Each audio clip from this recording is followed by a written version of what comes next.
राष्ट्र सर्वप्रथम, राष्ट्र सर्वप्रथम, राष्ट्र सर्वप्रथम, राष्ट्र सर्वप्रथम।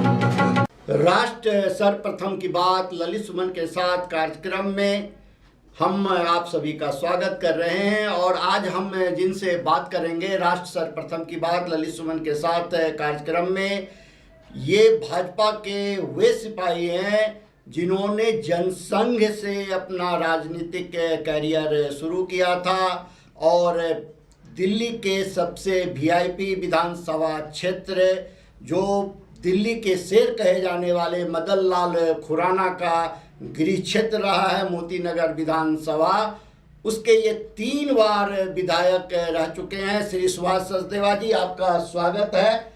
नेशनल चैनल कात्यायनी पर प्रत्येक दिन आने वाले कार्यक्रम राष्ट्र सर्वप्रथम की बात ललित सुमन के साथ कार्यक्रम में हम सुभाष जी आपसे ये जानना चाहेंगे कि आप सबसे पहले यह बताइए राष्ट्रवासियों को कि आप राजनीति में कैसे आए और राजनीति में आने का उद्देश्य क्या था? ऐसा था, मैं बीकॉम सेकंड ईयर कर रहा था। मैं घर पे अकेला ही बेटा, माँ बाप का इमरजेंसी लगी और मेरा भविष्य समाप्त हो गया।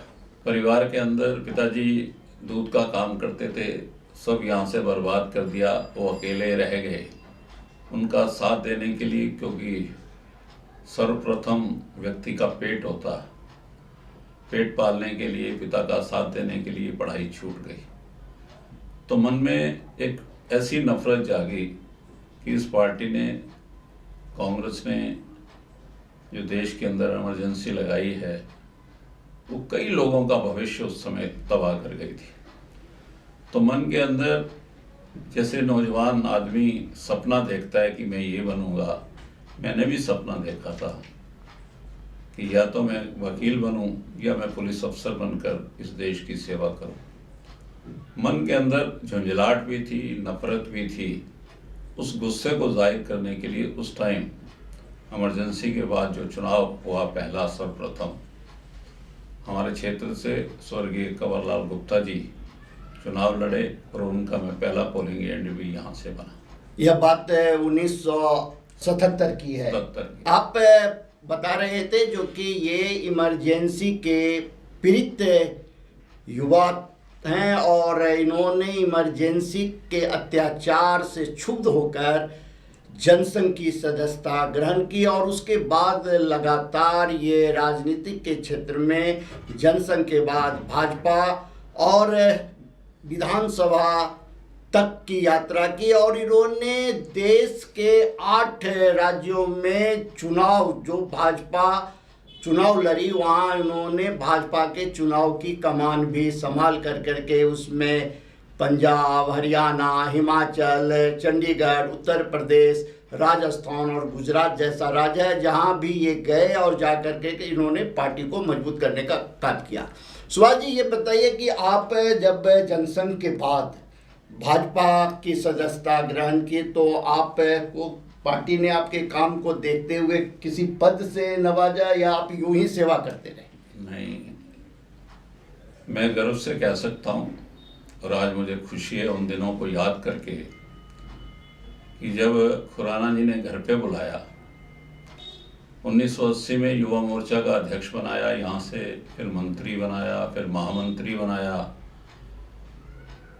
लगातार मेरा इंटरेस्ट था गरीबों में काम करना और मुझे जे सेल, चाहे वो रमेश नगर मंडल हो, सदर जिला हो, दिल्ली हो और ऑल इंडिया को कन्वीनर भी आदरणीय नायडू जी ने मुझे बनाया। उस क्षेत्र में काम करने का एक अलग ही आनंद है। दिल्ली के अंदर उन गरीब लोगों को, गरीब बस्तियों से पार्टी के साथ जोड़ना ही मेरा मकसद था। उसमें काफ़ी मुझे याद है कि पहली दफ़ा स्लम वालों को लेकर, समस्याओं को लेकर कुंडली बॉर्डर से दिल्ली तक पैदल यात्रा खुराना जी के साथ की थी, जिससे गरीबों के प्रति पार्टी के साथ जुड़ाव और उनकी समस्याओं को पहली दफ़ा उठाया गया था। राष्ट्र सर्वप्रथम की बात ललित सुमन के साथ कार्यक्रम में सुभाष सचदेवा जी बता रहे हैं जो कि किस प्रकार से इन्होंने एक कर करके राजनीति में कदम बढ़ाया पार्टी को मजबूत करने का काम किया और दिल्ली के जुझारू नेता, दिल्ली के मुख्यमंत्री रहे मदन लाल खुराना, जो बाद में राजस्थान के गवर्नर भी बनाए गए और फिर दिल्ली की सक्रिय राजनीति में लौट करके आए, तो सुभाष सचदेवा जी का मदन लाल खुराना जी से बड़ा ही नज़दीकी संबंध रहा है, क्योंकि मदन लाल खुराना जी के नेतृत्व में ही सुभाष सचदेवा जी युवा मोर्चा के अध्यक्ष के साथ साथ देश की राजनीति में और दिल्ली की राजनीति में आए। हम सुभाष सचदेवा जी से यह जानना चाहेंगे, जो कि मदन लाल खुराना दिल्ली के मुख्यमंत्री रहते हुए दिल्ली के विकास के लिए बहुत काम किया और आप भी 3 बार मोती नगर विधानसभा क्षेत्र के विधायक रहे, तो आप कुछ ऐसे काम जो अपने विधान सभा के प्रतिनिधि के रूप में आपने इस क्षेत्र को दिया, उसे देश की जनता को जरा। ललित जी, काम करना मेरा शौक रहा है। मुझे जनता कहे तब काम करूं, ऐसा मैंने कभी सोचा भी नहीं। मेरे दिमाग के अंदर हर वक्त चलता रहा कि क्षेत्र में कुछ नया किया जाए। तो आदरणीय मोदी जी ने एक दफ़ा बात कही कि चाहे वो निगम पार्षद हो, विधायक हो, MP हो, उसको अपने क्षेत्र में 3 ऐसे काम करने चाहिए जो हमेशा के लिए यादगार बन जाए। इस बात ने मुझे बहुत प्रेरित किया। आपने देखा 3 नहीं, मैंने 6-7 ऐसे काम किए कि जो हमेशा वो कायम रहेंगे इस विधानसभा क्षेत्र में, चाहे वो पानी का UGR हो, चाहे अंडरपास हो, चाहे ग्रिड हो, चाहे फुटओवर ब्रिजेज हों, चाहे रोड्स हों, चाहे हॉस्पिटल, आचार्य भिक्षु हॉस्पिटल का, ये सारे काम आज भी हैं, आपको दिख रहे हैं। और बदकिस्मती 6 वर्ष जब से ये सरकार आई है, मोती नगर विधानसभा में कोई एक नया प्रोजेक्ट आया नहीं। ये काम करना ये BJP वालों की एक फितरत है। मैं कभी घर पे नहीं सोया। आप जानते हैं कि मैं सुबह 6:30 बजे सुबह उठ के पब्लिक के साथ बात करना शुरू कर देता था। आजकल के नेताओं की तरह नहीं कि 10 बजे तक सो के नहीं उठते। जब आदमी चुना जाता है तो उसका एक मेरी और सोच है कि लोग कहते हैं कि राजनेताओं की व्यक्तिगत जिंदगी अलग है और सार्वजनिक जीवन, मैं कहता हूँ ये गलत है। सार्वजनिक व्यक्ति का कोई व्यक्तिगत जीवन होता ही नहीं। वो परिवार में, समाज में, देश में एक जो दिखता है वही वो करता है। लोग इसीलिए तो कई दफ़ा नेताओं को गाली देते हैं कि वो पर्सनल लाइफ में कुछ और जीते हैं और सार्वजनिक लाइफ में। मैंने कभी ऐसा नहीं किया। राष्ट्र सर्वप्रथम की बात ललित सुमन के साथ कार्यक्रम में अभी समय है एक ब्रेक का। हम चलते हैं ब्रेक पर। ब्रेक के बाद हम फिर बात करेंगे सुभाष सचदेवा जी से, जो उन्होंने भाजपा के लिए राष्ट्रीय स्तर पर और दिल्ली प्रदेश स्तर पर क्या काम किया। 22 वर्षों से प्रकाशित मदर इंडिया पत्रिका, पढ़ते रहे देश दुनिया की खबरों के लिए।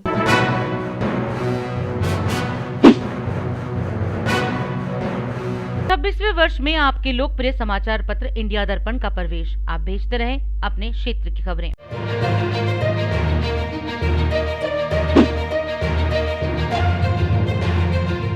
राष्ट्र सर्वप्रथम की बात ललित सुमन के साथ कार्यक्रम में ब्रेक के बाद आपका फिर से एक बार स्वागत है। हम सुभाष सचदेवा जी से बात करेंगे और हम इनसे ये जानना चाहेंगे कि लगातार आप 3 बार मोती नगर विधानसभा क्षेत्र का आपने प्रतिनिधित्व किया। यहाँ के क्षेत्र में आपने विकास के बहुत बड़े बड़े काम किए। आपने 100 करोड़ के लागत से आपने नाला ढकने का जो है सो एक बहुत बड़ा प्रोजेक्ट आपने निगम के माध्यम से करवाया, जो आज भी एक यादगार के रूप में यहाँ जाना जाता है, क्योंकि इतना बड़ा प्रोजेक्ट इस क्षेत्र में किसी ने आज तक नहीं किया। आखिर सुभाष जी ये बताइए, जो कि आपने 3 बार इस क्षेत्र का प्रतिनिधित्व किया, आप इतने अच्छे ढंग से काम किए, लोगों से आप मिलते रहे, जुलते रहे, फिर आखिर आप चुनाव हार क्यों गए? चुनाव जीतना और हारना एक अलग विषय। कभी कभी इस देश के अंदर अटल बिहारी वाजपेयी भी चुनाव हारे, इंदिरा गांधी भी चुनाव हारी। चुनाव हारना जीतना अलग विषय है। पब्लिक से हम कभी नहीं कटे और आज भी नहीं कटे हैं। पब्लिक की मौजूदगी, उनका प्यार, उनकी मोहब्बत आज भी वैसी है जैसे मैं एमएलए था। और जब एमएलए नहीं था, पहले भी, उससे पहले भी आप जानते हैं कि सबसे जुड़ाव रहा है। काम लगातार करना जिंदगी का मकसद है। हमारे प्रधानमंत्री आदरणीय मोदी जी कई दफ़ा इस बात को कह बैठे हैं कि काम करते रहो, लोगों को ये लगे कि ये व्यक्ति हमसे कंसर्न है। हारना जीतना तो किस्मत की बातें, लगा रहता है। नहीं सुभाष जी, हमने ये सवाल आपसे इसलिए पूछा क्योंकि आप जब पहली बार चुनाव में आए तो आप 10,000 वोट से जीते। फिर जब दोबारा आपको पार्टी ने उम्मीदवार बनाया और आप चुनाव में आए तो मतदाताओं ने आपको 15,000 मतों से विजयी बनाया। फिर पार्टी ने आपको तीसरी बार मौका दिया और जनता ने आप पर पुनः भरोसा कर करके फिर 1000 वोट की बढ़ोतरी के साथ आप 16,000 मतों से विजयी हुए। तो लगातार अगर यह देखा जाए आपके राजनीतिक ग्राफ को, जब आप विधायक रहे तो 10,000 मतों से जनता ने आपको विजयी बनाया, 15,000 मतों से विजयी बनाया, 16,000 मतों से विजयी बनाया। तो आखिर कहाँ ऐसी चूक हो गई जो कि जनता जो है सो आपको उसके बाद लगातार 2 चुनावों में जो है सो अपना वो प्यार नहीं दे रही है? इसमें कहीं ना कहीं तो कुछ कारण होगा जिस पर आपने मूल्यांकन किया होगा। ऐसा है, इंसान जब हारता है तो उसमें 100 कमियां दिखती हैं। कहा जाता है कि जीत का सारे बाप और हार की जिम्मेवारी कोई नहीं लेता। मैंने नैतिक जिम्मेवारी अपनी ही ली है। कुछ ना कमियां रह गई होंगी जिसको मैं पूर्ण नहीं कर पाया, इसलिए मेरी इस मोतीनगर विधानसभा की जनता का वो आशीर्वाद नहीं मिल पाया जो पहले 3 दफ़ा मिला था। हम फिर कोशिश करेंगे, फिर जनता का विश्वास लेने की कोशिश करेंगे। नहीं, बहुत अच्छी बात सुभाष सचदेवा जी कर रहे हैं। और ये सबसे बड़ी बात है राजनीति में, जो ये आरोप प्रत्यारोप न कर करके हार की जिम्मेवारी अपने ऊपर लेते हुए साफ शब्द में कहा कि कमियां उनके अंदर रही होगी और वो उसे सुधारेंगे, वो किसी पर आरोप नहीं लगा रहे। राष्ट्र सर्वप्रथम की बात ललित सुमन के साथ कार्यक्रम में हम सुभाष सचदेवा जी से ये भी जानना चाहेंगे कि दिल्ली, भारत की राजधानी दिल्ली में बीजेपी की जो आज की तारीख में स्थिति है, करीब करीब यही स्थिति पिछले विधानसभा में भी दिल्ली की रही। और निगम में जो है सो जनता बीजेपी को चुन के भेज देती है। सेंट्रल में सातों के सातों सांसद जनता जो है सो बीजेपी को दे देती है। आखिर दिल्ली विधानसभा में भाजपा को क्यों नकार देती है?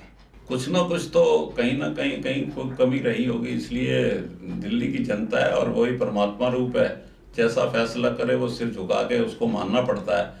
हम बराबर कोशिश कर रहे हैं, हमारी पार्टी, हमारे प्रदेश अध्यक्ष, हमारे संगठन मंत्री प्रॉपर दिन रात मेहनत कर रहे हैं और परमात्मा ने चाहा तो अगली दफ़ा हम जरूर सत्ता में आएंगे। राष्ट्र सर्वप्रथम की बात ललित सुमन के साथ कार्यक्रम में सुभाष सचदेवा जी बड़े ही बेबाकी से सभी सवालों का जवाब देते जा रहे हैं।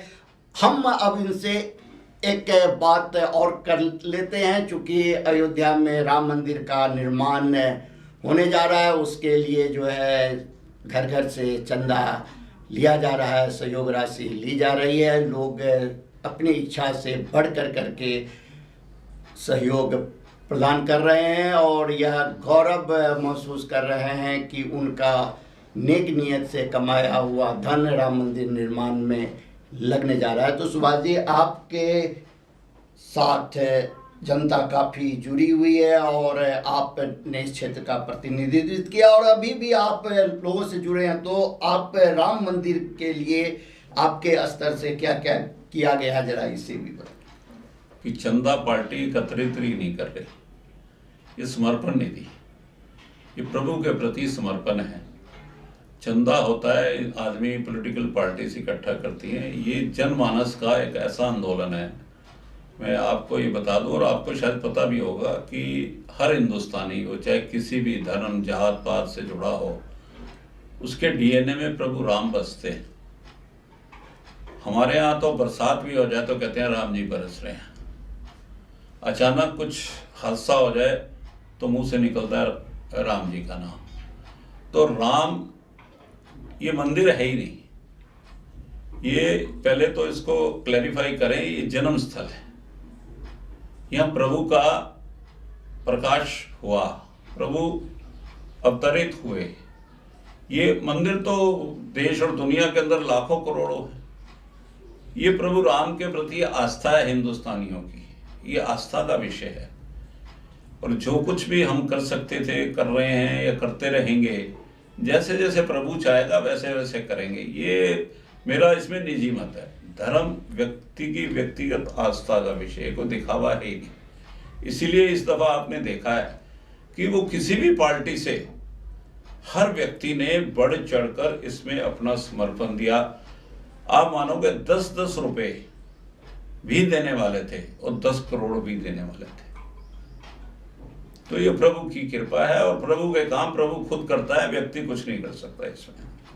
बहुत बड़ी बात है सुभाष सचदेवा जी ने कहा, जो मर्यादा पुरुषोत्तम राम का यहाँ मंदिर नहीं बन रहा, ये उनका जन्म स्थल है और वहीं उनका प्रकाश हुआ, वहीं वो आए और इस दुनिया को उन्होंने प्रकाश देने का काम किया। आस्था और विश्वास के प्रतीक हैं श्री राम। राष्ट्र सर्वप्रथम की बात ललित सुमन के साथ कार्यक्रम में हम आज यहीं विदा लेते हैं और हम फिर आगे समय समय पर सुभाष सचदेवा जी से मिलते रहेंगे और भाजपा की राजनीति के साथ साथ मोतीनगर विधानसभा क्षेत्र की राजनीति के बारे में भी चर्चा करेंगे।